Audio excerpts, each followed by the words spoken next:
I'd like to introduce our speaker today. Our speaker today is originally from Toronto. He's been for the past couple of years, he's been teaching at the Massachusetts Institute of Technology, where his students included a couple of people you might know, people like Jim Flanagan and Arthur House and Victor Zhu and Jack Godfrey, I believe. Is that right?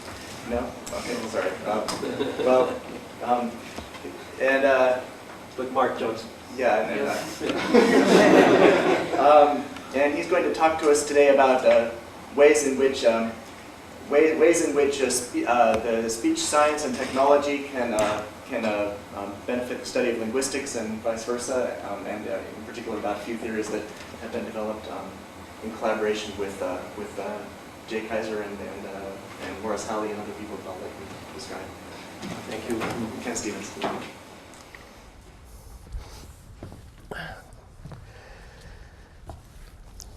So, this is a list of the people, some of the people I've collaborated with, and there are some other graduate students as well.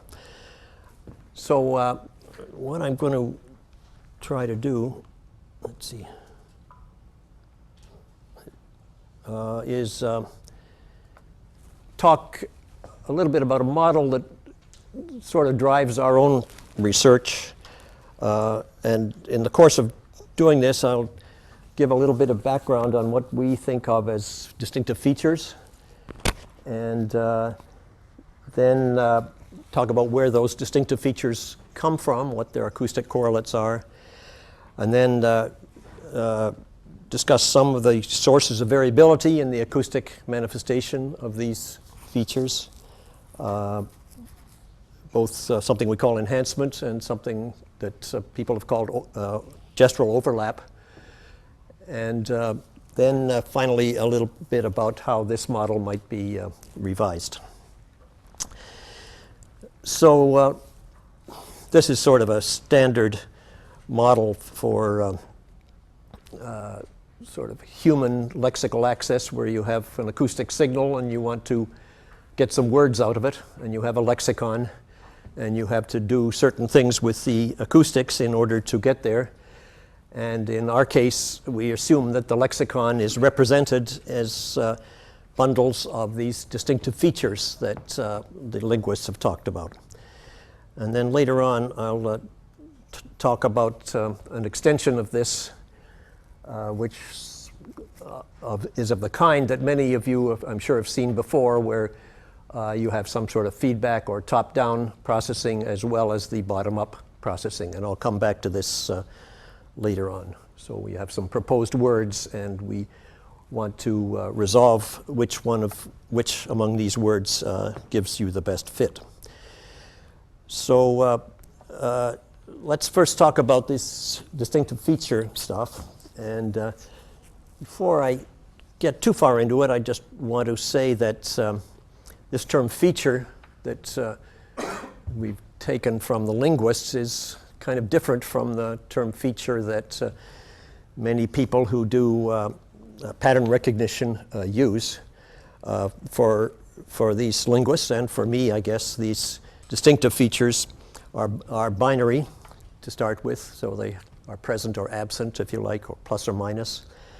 And they're kind of abstract. That is, they're ways of representing how words might be stored in memory, one of the ways in which those words are stored in memory. There are a lot of other ways in which these words are stored as well. But the main thing about a feature is that changing a feature value from plus to minus or minus to plus has the potential of changing to a new word. That's sort of the way you might define a feature. So you can change the initial consonant, the voicing in the initial consonant, or you could change the place of articulation of that consonant from P to K, or change a feature of the vowel. Okay. So, and so that words then are represented in memory in this sort of what might appear to be a kind of complicated way. Each one of these columns is one of these things we call a bundle of features. These are lexical, sort of proposed lexical representations for a couple of words, the word sudden and the word help. And these features are divided into two groups. I'm going to for the moment, leave out this reducible and stressed. I'll discuss maybe those later. But the upper group of features we call articulator-free features. The lower ones, articulator-bound features. The articulator-free features are sometimes called manner features. They are things like it's a vowel, or it's a glide, or a consonant. Or if it's a consonant, it's a continuant, or a sonorant, or a strident.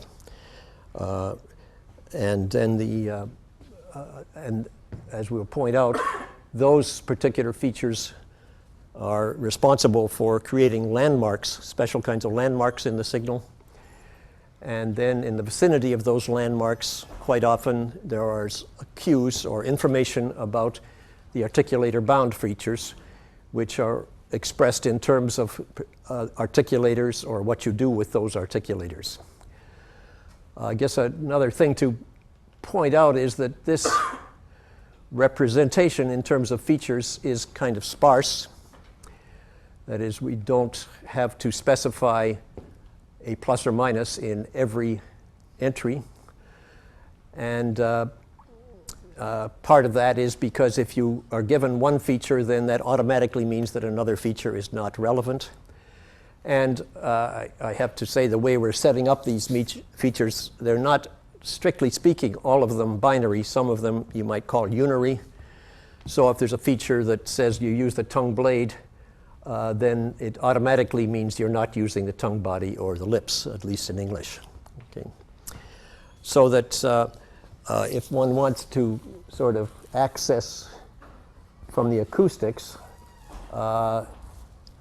words of this kind, the number of features that you have to determine is not that large, right? Once you've got the manner features, the articulator-free features, on the average, only somewhere in the range 3 to 4 features is what you need to determine. Okay. Okay, so this is a suggestion of the way, in terms of, at least based on various kinds of evidence, the way these words are stored in memory. So these are a couple of spectrograms, and I'll be showing a few more, which illustrate some simple aspects of the acoustic correlates of some of these features. So you see these sharp discontinuities in the signal. There, and there's one here, and maybe one over here. And those are these, you might call them abrupt kinds of landmarks. They are places in the that show up in the signal when you make a constriction, when you make a consonant, basically. You make a narrow constriction, and the consequence of that narrow constriction is either to shift the source of excitation of the vocal tract, or to make some sudden shift, let's say from, in this case of a mat, a sudden shift from, let's say, taking an output from the nose to switching the output to the mouth primarily. Okay. And so in both cases, you get these abruptnesses. And then the other kinds of landmarks are not so abrupt. For each vowel, you have some kind of peak in energy, particularly in low frequency energy. Here's a vowel, another vowel here, and over here. And the other kind of landmark, you might call it a glide landmark, where you have a minimum in energy, but again, no abrupt discontinuity. So those are the landmarks, and those are in the model that we have in mind, if you can find those landmarks, then you look in the vicinity of those landmarks to give you some additional information about the articulator-bound features. Okay, so for example, over here, there's a landmark, and then if you look on both sides of this landmark, you will be able to get some information about the fact that this is a nasal, and there's some acoustic information that will tell you that, both in the vowel and in the consonant and in the discontinuity. And If you look in the if you look at how the formants are moving or how the spectrum is changing, that will tell you something about the place of articulation of the consonant. And if you look in the middle of the vowel, if you can find the formants, you would be able to get some idea of the features of the vowel. In this case, it's a vowel a, so it's a front vowel, and it's a what we call a low vowel. Okay. In the case of this glide, you have this minimum, and the way the spectrum is changing in the vicinity of that minimum will tell you that it's the w and not a y, which are the two possible glides. Then you have other features, like this is a plus continuant. It's a fricative because it has continuous noise. Here we have an interval of silence, and of course it's a stop consonant. Okay. Now, I'd like to, these features were first discussed way back probably in the 1940s or 1930s, okay? And they've undergone certain changes, and they were first conceived of by linguists, and it was in about 1952 that Gunnar Font, an engineer, came into the picture trying to sort of explain what the acoustic correlates of these features are. Since that time, there have been some changes in the features, partly as a result of work of the linguists Chomsky and Halley, and more recently, some work that we've done on trying to give some sort of acoustic and perceptual and articulatory justification for these features. So in doing that, we examine the relations between parameters that describe the articulation and parameters that describe the acoustic and perceptual consequences. So we're studying, if you move the articulators around, what's the relation between the articulator movements and the acoustics that comes out. Okay, so this is a picture I've shown many times before. So if you have, quite often what happens is if you manipulate some articulatory parameter, let's say the degree of opening of the mouth when you're making a stop or fricative consonant, for example, and you look at the acoustic consequence of making this change in articulation. And quite often you get not a sort of smooth monotonic relation, but a relation where looking at how the acoustics changes with articulation, the change is very small over this region 1 and small over region 2. And then there's an intermediate region which is less stable. Small changes in articulation will give a larger change in the acoustic parameters. And what we tried to argue is that the preferred regions for generating sounds in language are these 1 and 3, and then occasionally you have to cross this boundary. So I'm going to give just a few examples of well, this just describes what I just said here. And these examples will be drawn from this list. That is, we've looked at a number of these features and tried to see to what extent there might be this kind of quantal relation. And some of them we haven't been worked out completely, the ones with a question mark, and others. But let's look at just 2 or 3 examples. So, for example, if you look at a fricative consonant, or look at one of these, what we call obstruent consonants, where you're made with a narrow constriction in the vocal tract. And if you change the size of this constriction, let's examine how the amplitude of the turbulence noise changes as you do that. So here we're plotting along the x-axis the area of the constriction. but not the actual area. Since when you make these consonants, you're going to build up pressure in the mouth, and that pressure in the mouth is going to exert a force on the articulator and is going to push it open a little bit. And so that even when the resting area of the constriction is 0, the actual area might be some finite value. Okay.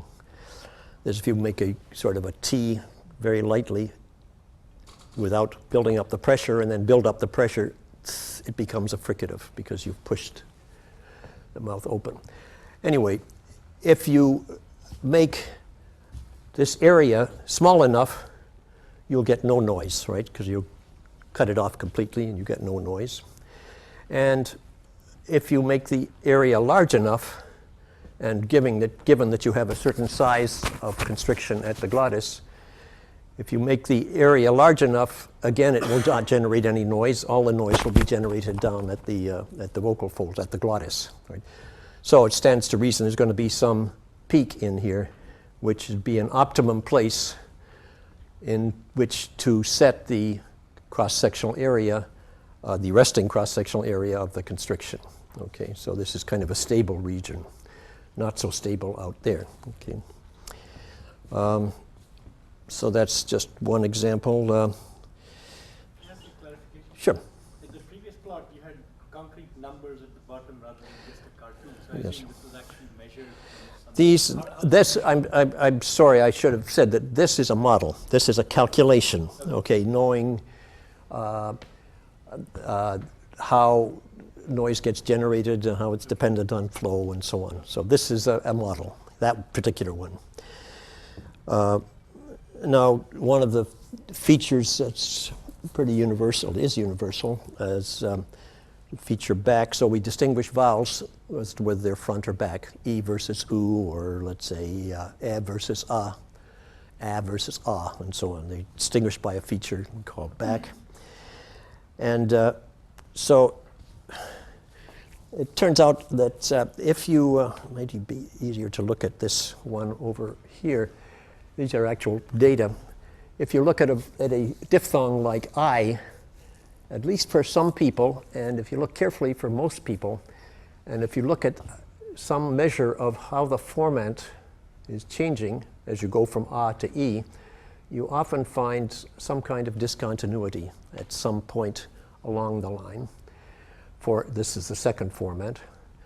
And it seems that that happens based on some additional data that some of my students have, that this happens at a time when the formant, that is the natural frequency of the vocal tract, passes through the natural frequency of the subglottal system, right? So you've got, and it's for the subglottal system, it's somewhere around, depending on the speaker, can be anywhere from 1500 to 1800 hertz, okay?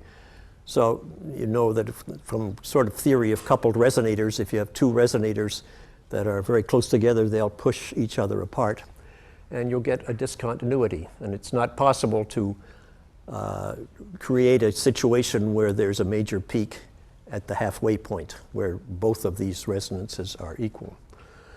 So in fact, this is kind of an unstable region, and so that what seems to happen if one looks at languages across the world, by and large, is that the front vowels are above that line and the back vowels are below. So there's a line drawn schematically here at about 1500 hertz, that all the back vowels are down here, plotting F2 versus F1, front vowels are up there, okay? It's a little less clear, and we still need to work on that a little bit. It shows up in this particular case that there's also a discontinuity down here, because it turns out that the first resonance of the vocal tract of the subglottal system is around 600 hertz, and this one is the second resonance. So sometimes you see a discontinuity, but that one is not so clear, and still need to figure out what's going on there. So this just is a schematic way of showing that if you plot the frequency of well, the frequency F2 with a closed glottis, and if you change that frequency, you change it along this straight line. But if you would assume that there's some subglottal resonance, then the actual frequency you will see will take a bit of a jump at some frequency around 1.5 kilohertz. So that's another example of feature.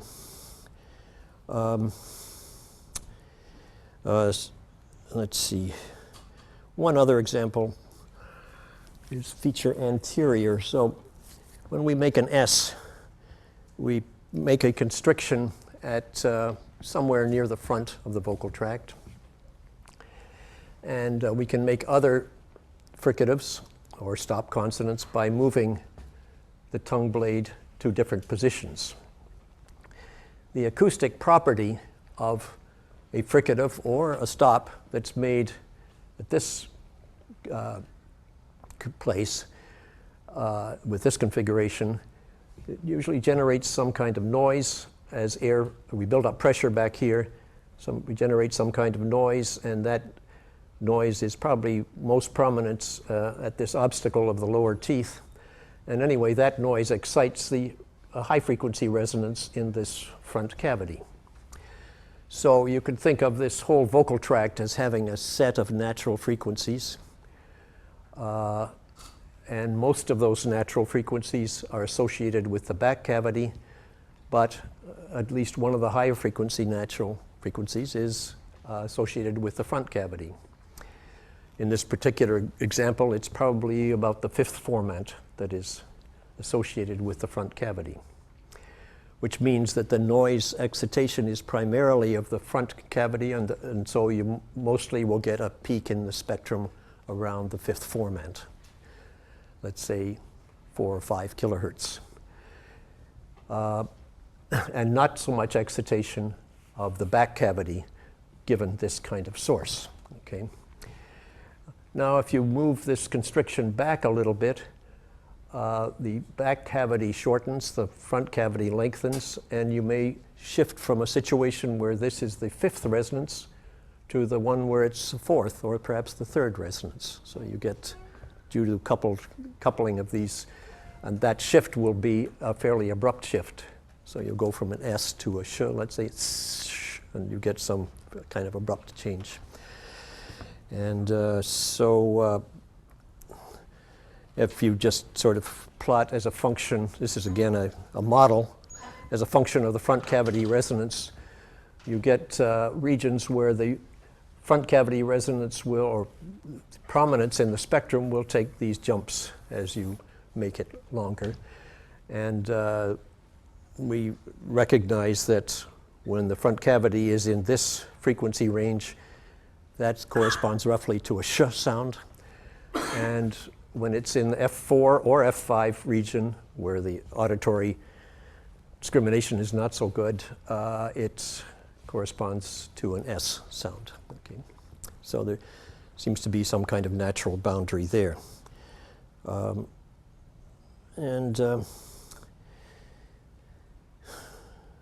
Well, this is just a comment that the voicing feature also, and I won't go into that in detail, is also kind of quantal. I mean, it really comes from the fact that the vocal folds will vibrate only if the sound pressure across the vocal folds exceeds a certain threshold. Okay, it's kind of an oscillator that needs that threshold to operate, and that the threshold depends upon the stiffness of the vocal folds, and there are models that will show that. So that's another example of this kind of, you might call a quantal relation. So that these examples and others sort of, since they're sort of showing a kind of something about the relation between the acoustics and the articulation, that they can be considered to be defined, if you like, in terms of an articulatory action and the acoustic property it gives rise to. Okay, so for each of these, there's an articulation and acoustics that kind of go together. It's sort of a property And given that the acoustics is perceptually salient, which is another question, then it's sort of a property of this system. Okay, it has these quantal kind of regions. So linguists tell us that, at least many of them do, that in the languages of the world, there's sort of a universal set of these distinctive features, which are properties of this system, and that any given language, like English, will pick a subset of these properties in order to make their distinctions between words. Okay, and it would be speech recognition would be very simple if that's what happened, right? You always get this acoustics when you make this sound. Okay, but that's not the case, as you know. These defining, so if we call these defining articulations and acoustic properties, they only give a partial specification of how the feature is to be implemented by a speaker, and for that matter, how a listener can uncover the feature from the sound. So I'd like to now turn to some discussion of why that is and what are the sources of variability that makes it not that simple. Okay. And one of those is something that some people, including us, have called it enhancement, that you need additional gestures to enhance the perceptual saliency of a feature over and above these defining gestures, okay, by strengthening a defining attribute or by adding a new property. Okay, so we call those enhancements. So, and we can give a lot of examples, and I will talk about some of those examples. So, for example, well, let's go to one.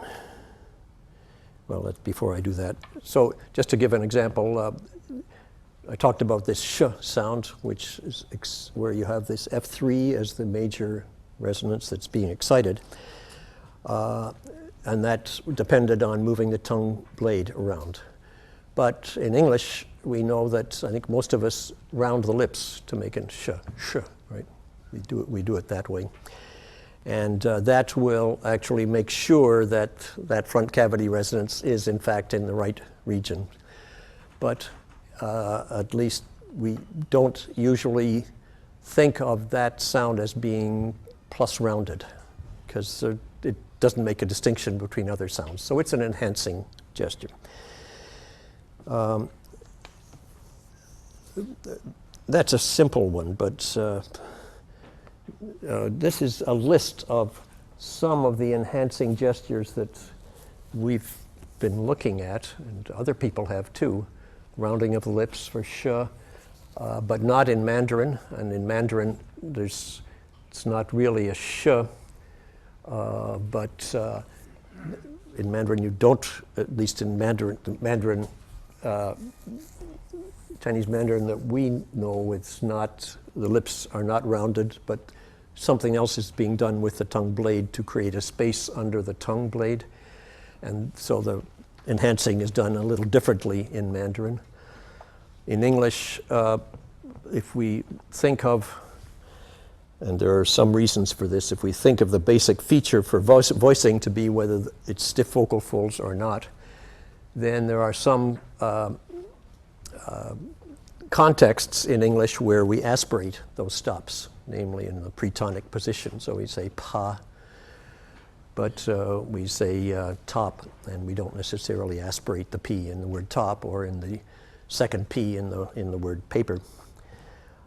So we think of aspiration as being an enhancing gesture. That is, in English, a voiceless stop might be aspirated, but it's not the feature plus aspirated.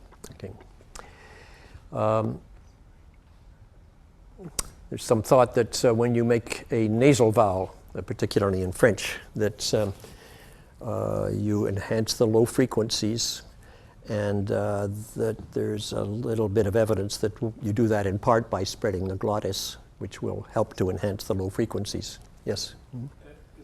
Is there evidence that this happens, for example, if people are in noisy conditions, if you're talking, over a lot of noise? these That's things, exaggerated. they might be, yes, but these enhancements that I'm talking about are probably happen most of the time, and they may be enhanced in noisy conditions. I don't know of evidence for that. Aspiration reminded me often when I'm talking to someone on the phone. Yeah. I tend to say P without any aspiration. Yes. When they get it wrong, they make it B. Yes. Then I have to say P. Yes, right, yeah. Right. But that's because of your background a little bit, of course. Yeah, okay. So Yeah. I'm not doing the regular thing. Right. And let's see. Yeah, so another one is tongue-body fronting for alveolars in English. So in English, I was pointing out that for, let's say, for stop consonants, that the properties of the burst, that is the defining property, but there are some properties of adjusting the tongue body, which I'll talk about in a minute, which we think of as enhancing properties, and so on. So let's just look at some of these. This is spectrograms of the word sip, ship, and then some effort to what would happen if we made the sh, which was not rounded. Okay, so this is a regular ship, and this is the spectrum, which shows a nice peak here in the third format region. The S has a much higher peak. If you don't round,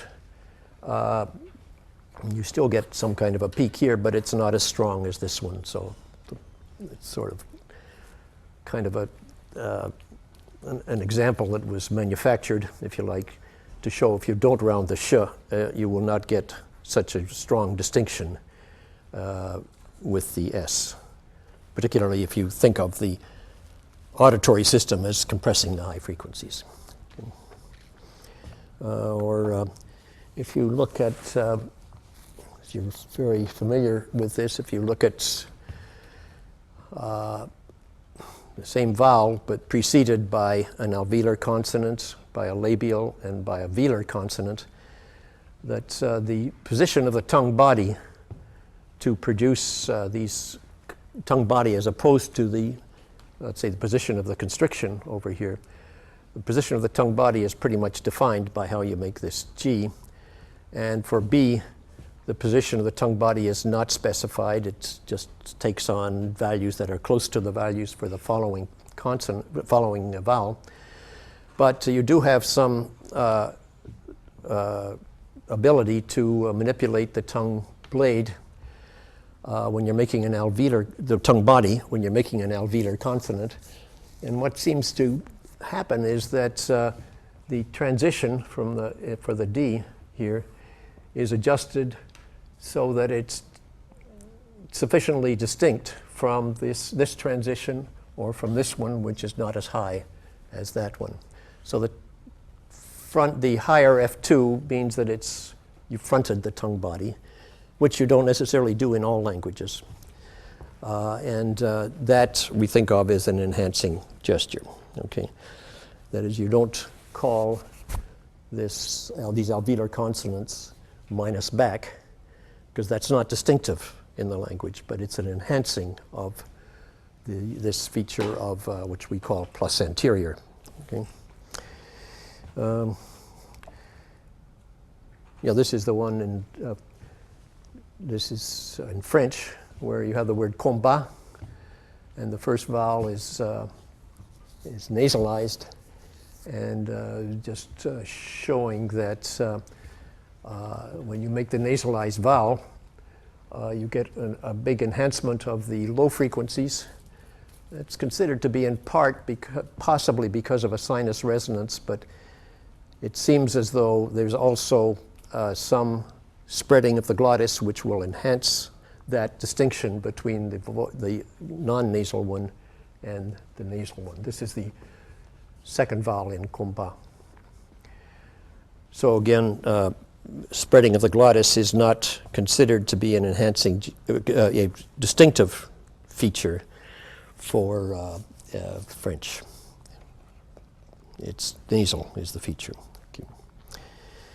Okay, so that's one.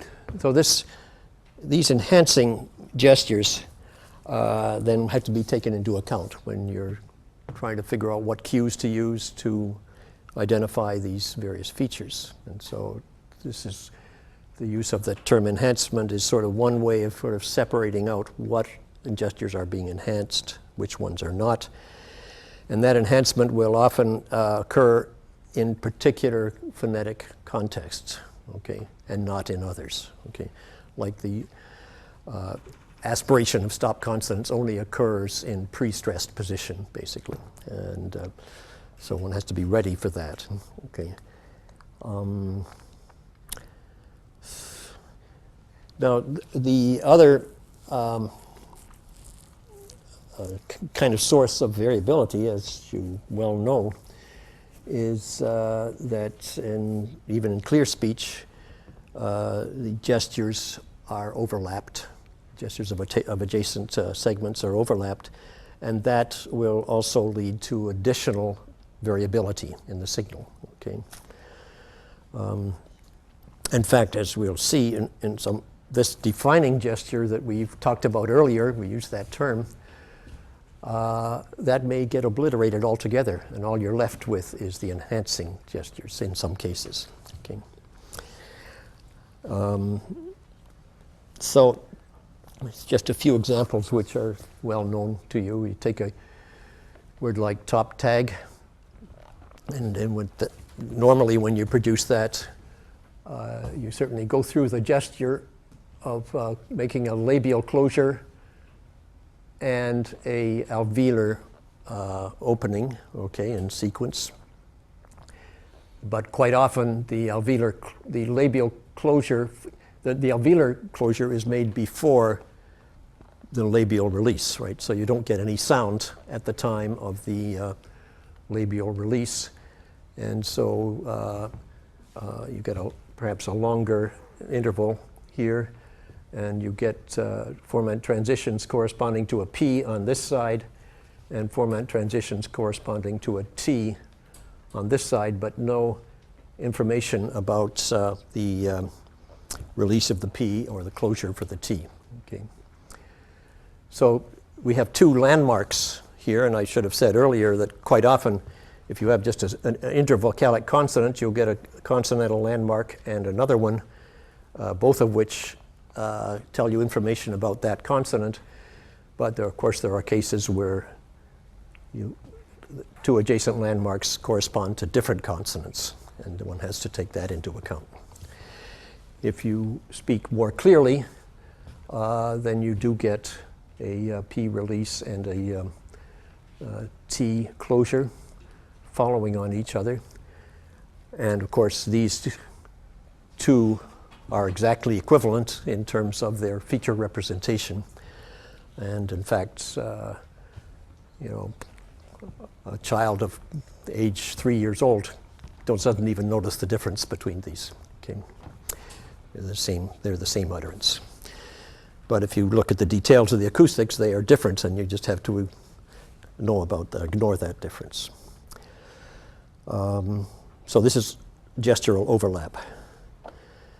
And then, so you take a word like sudden, and as you again know, normally when you produce that, you don't necessarily do it this way, sudden, but in the underlying representation in terms of features, it certainly is a S-A,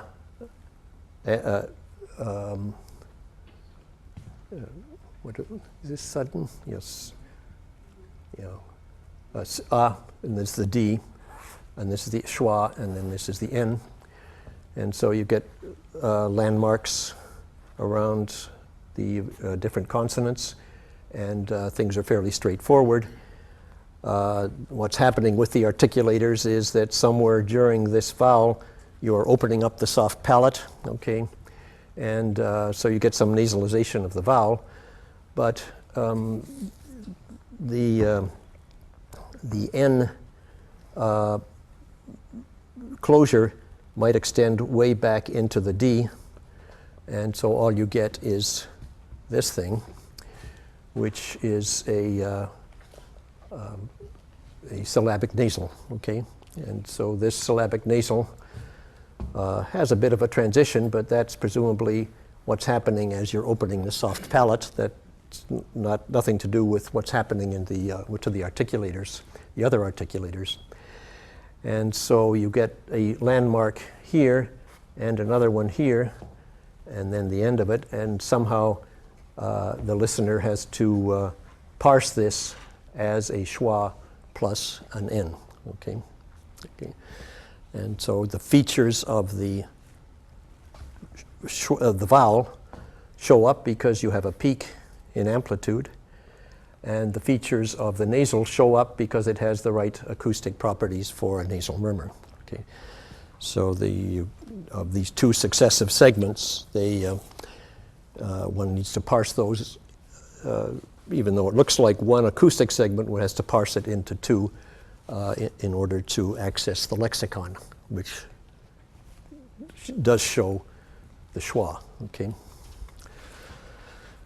In fact, that's a point that, at least in the way we're doing things, we could have a second way of representing the word sudden, but we don't see any need to do that.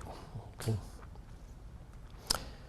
There are going to be other cases where the landmark is not going to be easy to see, or maybe not, you wouldn't be able to see it at all. So if I have an utterance like saw a dog, which should have three vowels in it, saw, and somehow the comes in here, and then this is the third one. If you're looking at the representation of acoustic representation of a landmark as some peak in low frequency amplitude, you're probably going to miss this one. Okay.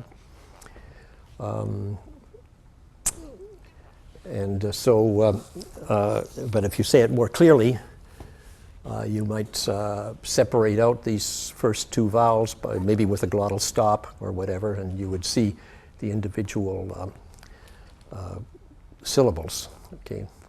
So again, because of gestural overlap, you are missing something here, and somehow your analysis, by some means, has to take that into account.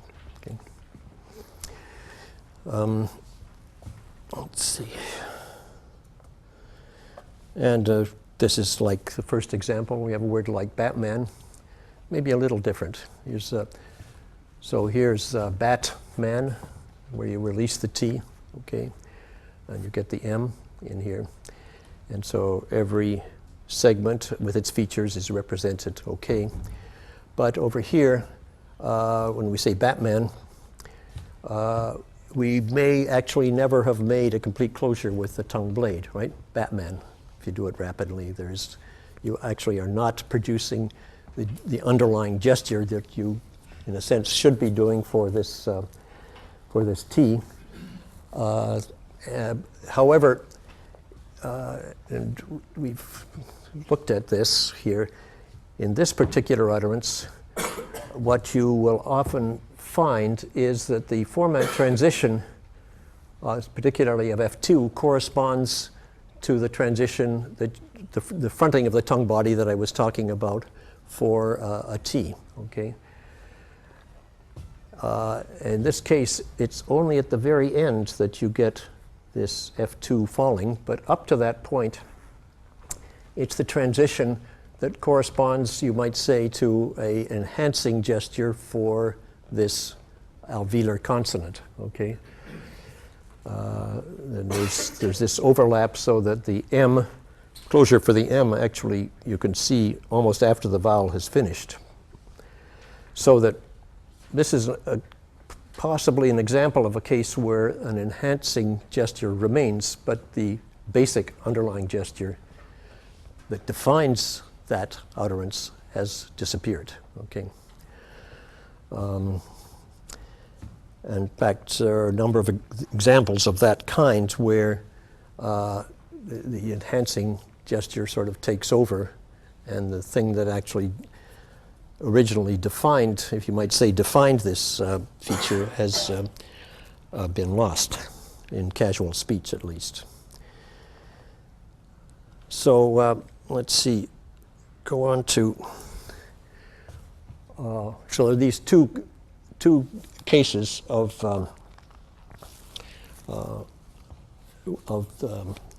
variability in the signal that one has, are the main things that one has to deal with, and there are other sources of variability like prosody and so on, which I'm not discussing here.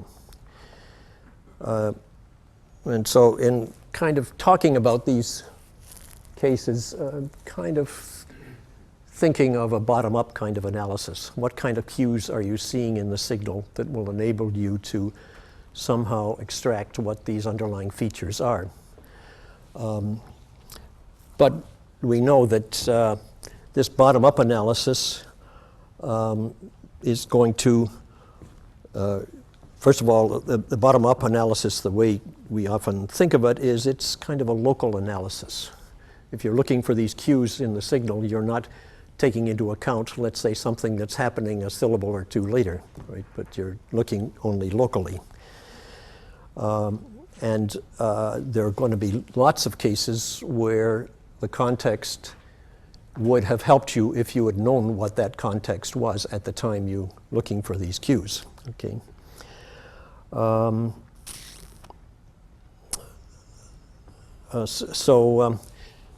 And the way it's been suggested, and it was suggested a long time ago, is that you do some kind of top-down analysis of the kind I showed at the beginning here. So this bottom-up analysis, you extract certain parameters, some cues, turn them into feature bundles, get some words, but given that you only have a limited context, some of these features you may be uncertain of. In fact, they will in fact always be extracted with certain probabilities, right? And so you'll end up with a cohort of proposed words here, or proposed word sequences. Now, if you have a cohort, let's say, take the simple case of 2 or 3 words, then what you need to do is take another look at the signal or take into account the context and either take a look at the signal or modify or look at the cues that you used. Okay, so for example, let's say you have an algorithm for identifying place of articulation for stop consonants. Okay. Now we know that identification of place of articulation for stops will depend upon looking at the burst, if there is one, looking at the formant transitions, and so on. And that in order to identify place of articulation, you may want to weight these cues, okay, with certain probabilities. Okay. Now, that weighting that you need to impose, we know is actually going to depend a little bit on whether the next vowel is a front vowel or back vowel. There are going to be some differences in the way this consonant is produced depending upon such a context. And if you had known the context of the vowel, let's say, then you might have used different weighting, okay? If you didn't know the context of the vowel, you would have to use a weighting that was sort of independent of what the vowel was. But if you, by some means, can, in your cohort, have some idea of what the vowel was, then you could go back and re-examine these cues and maybe weight them a little differently now that you know something about the context. Okay. Or let's suppose part of getting the proposed word is to extract the formant frequencies, and you know that that is not too reliable, so that the proposed words might have several vowels that could have been present given your, let's say, noisy extraction of the formants. So given that you have a cohort here, you can go back and re-examine the input. But now what you're asking the input is a different question. You're not saying, track the format for me.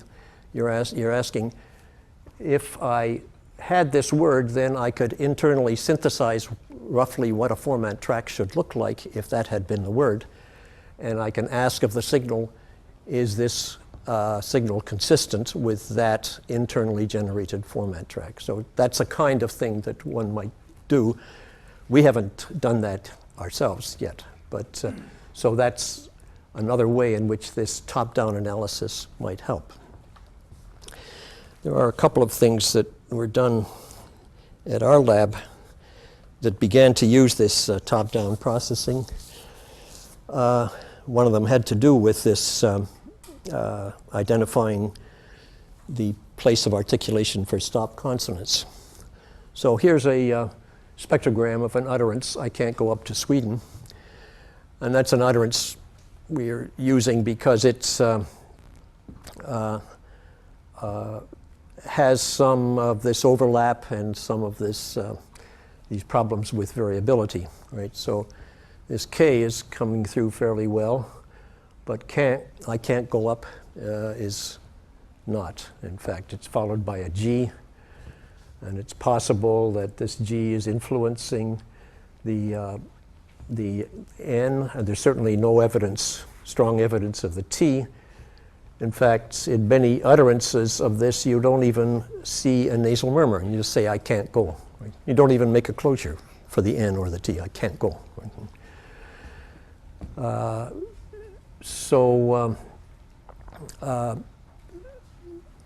This student, Ati Wang, looked at, first of all, at the stop consonants in this utterance. And he had this algorithm for identifying place of articulation for stops. And he found, as I said before, that the weighting that you need to use for a number of parameters having to do with format transitions and spectrum of the burst and spectrum of the burst in relation to the vowel. He had maybe 10 or 12 parameters that were used to identify these consonants. And he found that the weighting of these parameters, if you trained this on all utterances, you get a certain weighting of the parameters. If you train it only on utterances, let's say, of these stops that had an adjacent front vowel, you get a slightly different weighting. And depending on whether the consonant was voiced or voiceless, you get a slightly different weighting. So these are the sort of probabilities that he would get for classifying the place of articulation for the stop consonant for the K in can't, the T in can't. In fact, there wasn't much of a T. And the G and so on. And he found, and these are probabilities in a sense that these consonants existed given the weighting, taking the context into account. And for this initial K, it was identified with high probability. It's a very clear one. For the T in can't, it was identified as a velar, okay? And so on. And then this up to, it just made it for the P, but there was no release for the P, so it was pretty marginal, okay? This is simply a demonstration that these probabilities would have been different if we had done the classification without knowing the context, okay? And knowing the context helped. So it's a, sort of an example of this top-down. Let's see. Well, here's another case. We were sort of experimenting. There was a student did a little project on this. Let's suppose you take a hypothetical situation where all you want to do is identify consonant, vowel, consonant words. That's automatically, okay? And let's make it even simpler and say, let's see how well you would do if you knew what the consonant context was, and all you're trying to do is find the vowel. Okay, so maybe two situations. One, you're just looking at the vowel and trying to identify it. And second, you are making use of your knowledge of the context and try to identify the vowel. And so he had, I don't know, some 1,000 or so words out of a possible, maybe it's 6,000 possible words, but he had a subset. Okay. And so if he was just looking at the middle of the vowel, trying to identify the vowel, I think there were 11 vowels, the percent correct identifying the vowel, and this is with machine format tracking, although it was trained on format tracks that were maybe hand-corrected. Okay. And the score was a little over 50%. And then he took into account knowledge of the consonant in a way using kind of a top-down analysis. And he did that in two ways. One is knowing the consonant, or knowing both consonants, you have some idea of how the consonants, you know that consonants influence the duration of the vowel, right? If a voiced consonant makes the vowel longer, a voiceless makes it shorter. He took that into account and normalized for that. And he normalized for a number of other things. I won't go into detail. Normalized the first format across the speakers. There were two male, two female speakers, and normalized the second format. There was a lot of detail here. But that was one way to kind of taking into account the context and compensating for it. And the other was when he tried to identify the vowel and was given the consonant, sometimes it would come up with a word that was not in the lexicon, so you'd have to pick the next best word, okay, was not in the lexicon. And so just an example then that he was able to improve the vowel identification score by quite a bit by taking these factors into account. It was simply an exercise of using a context and the lexicon for adjusting your estimate of the bottom-up processing. And then one other example. So in that word can't, I can't go up to Sweden. Let's suppose that a first pass with bottom-up processing without taking into account the context came up with maybe a set of cohorts like that. Okay. One would have to sort of understand the details of how you can come up with both of these, but it may be that on a first pass you don't necessarily look for nasality over the whole vowel. And so given this set of cohorts, let's say in trying to, once you've got, say, these two cohorts, then what that would trigger you to do would be to look for nasality in the vowel, okay? And if you look for nasality near the beginning of the vowel, you would see a spectrum that looks like this. If you look farther on in the vowel, you will see a spectrum that looks like this, which looks kind of a subtle difference, but we do know that the nasalization will usually give you an enhancement at low, in around 1 kilohertz, actually a pole zero pair here, and will often reduce the amplitude of the first format. And by looking at this particular measure for nasalization, then you can resolve this difference and say it has to be this one. Okay. And then, of course, looking in more detail at the vowel, you could resolve these two as well. Okay. So those are examples of this, you might call it top-down processing. So let's see. Here's summary. How am I doing?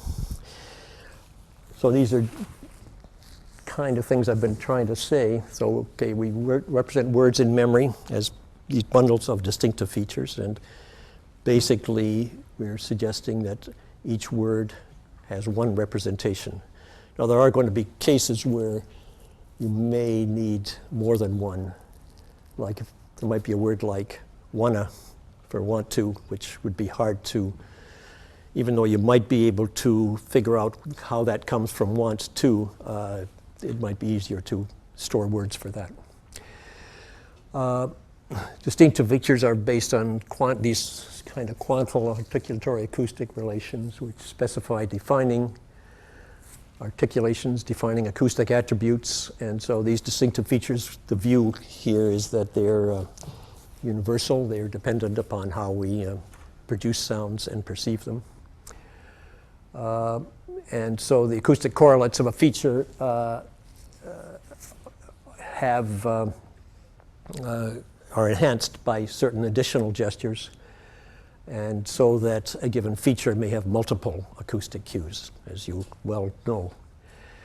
And that additional variability comes from this gestural overlap, and that we had an example, and there are other examples where these defining attributes are actually maybe obliterated or masked by the enhancing ones. Right? In fact, it's always a question when if you're looking at a given language and what the distinctions are in the language, which are the defining gestures and which are the enhancing ones. But that's another whole question.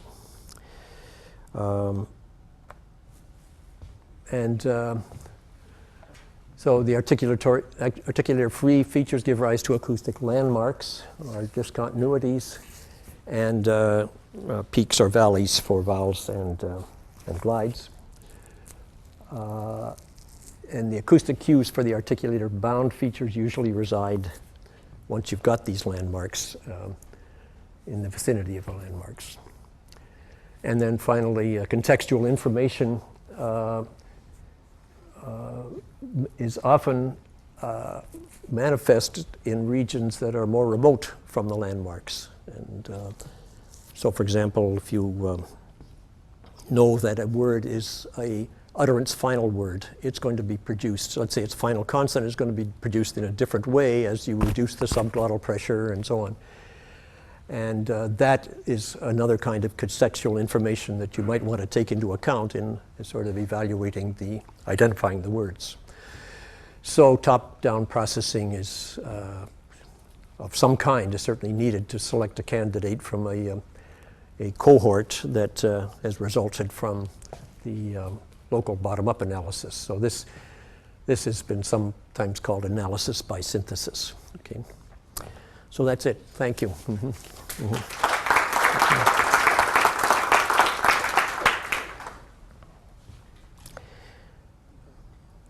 Maybe some questions. Yeah. I was sort of a little confused about the distinctive feature versus the enhancement. When you say distinctive features are universal, what universe are you talking about? I mean, how?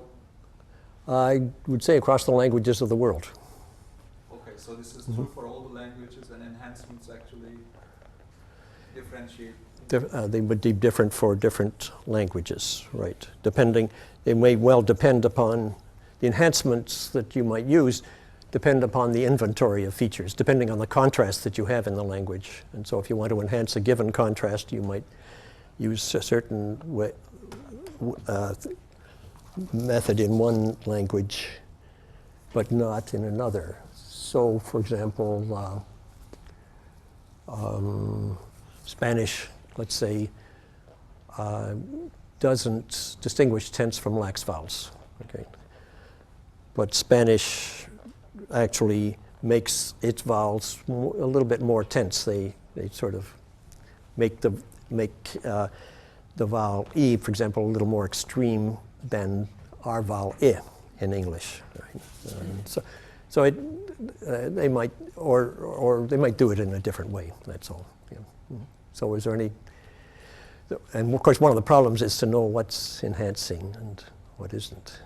So, the distinctive feature literally is then connected to the physics of the human body. Right, right, and the articulate and the auditory system as well, of course. And I didn't talk much about that, but I'm assuming that if the acoustics looks distinctive, that the perception looks distinctive. But there are some features where you're going to depend on perceptual properties as well. Okay, but it's some coming together, let's say over evolution, I suppose you might say, of these kinds of quantal regions, right? In languages of the world. Some languages have clicks and others do it differently and so on. Yes? Could you talk a little bit about some of the evidence you mentioned that this is in fact how humans recognize? There are a lot of things I guess one could say, but as you may be aware of the early work of Miller and Nicely about if you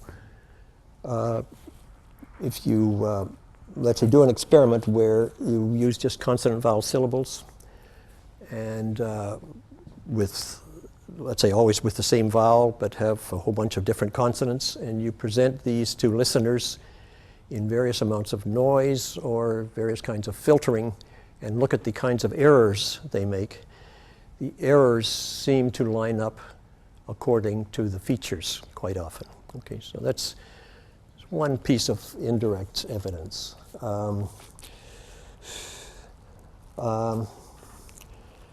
I guess another kind of evidence, which I guess for me is a little bit anecdotal, in that a lot of and these are just not experiments at all, but some of these effects, like top tag as opposed to top tag, or I'm going to, or I'm gonna, children don't even know the difference. They will say either one and without any trouble. Okay, so there's some evidence that they have some way of representing this that is kind of ignoring these overlaps in particular. Okay. What else? Well, of course, the evidence for the features comes originally a lot from the linguists, right? That is, we have somehow knowledge in our heads of these features. An example, for example, is we know how to make a plural in English. We know whether to add a z or a s or us, right? And if the example that I hear the linguists give often is if I take a foreign word like Bach, right, and I want to add a plural to that, what I do is add an S, right? And I think everybody would add an S, and that's because you know what the features are of the last segment. And there's a rule which says if it's voiceless, you make a voiceless S. So that we have kind of some knowledge in our head, or a new word comes along and we know how to make the plural, or we know how to make the past tense or whatever, because we know about some rules that involve these features. There might be other things, and in fact, we probably need to look a lot more at how humans do it. Okay, but those are some examples.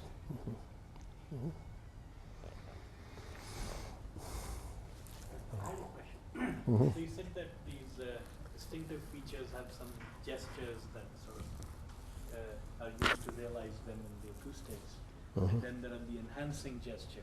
Yes. So does it then follow that if there is a feature which has a enhancing gesture that's permissible in a context, then in fact the gesture of the feature itself becomes optional and could be reduced, deleted? You're deleting the T when you can. I wouldn't necessarily say that that's true, always true. Okay. But, what I was hoping for is that one could then take all these enhancing gestures, compile them into a set of rules, and then take a dictionary and then produce alternate pronunciations sort of automatically saying yes. these are all the ways in which these words Yes. should be pronounced. Yes. And I was thinking of somehow perhaps finding some use for it in mathematics. Right. Right.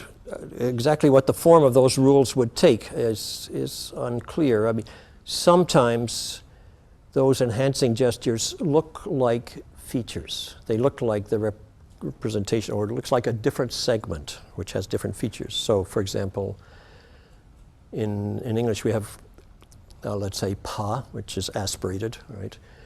And at least I'm arguing that that is an enhancing gesture. But it's pretty much the same huh as they have in some other languages where that is a distinctive feature. But yet there are other, it seems to me, there are other enhancing gestures which are more graded. And so it's a little harder to assign rules when it's not a plus or minus. So like, well, rounding in sh, for example, it's probably graded, but that's maybe not a good example. Lengthening of a vowel before a voiced consonant is kind of graded, I think, if it's in final position. But nevertheless, yeah, it would be possible, I suppose, to assemble an inventory of alternate pronunciations. But I just worry about expressing those relations in terms of, let's say, what I think are usually called phones.